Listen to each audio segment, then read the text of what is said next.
Before the futures wheel, we also have one step before that, and we call that finding the starting point.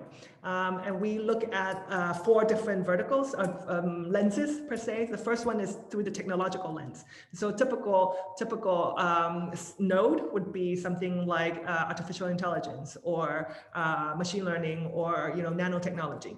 And then the second lens we looked at is the challenge and the problems. And so the typical one could be, climate change or plastic or privacy. And then the third one is business models.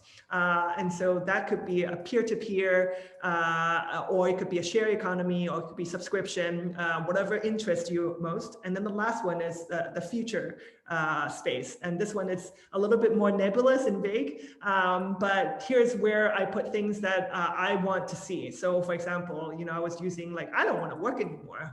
What does that look like, a future of no work?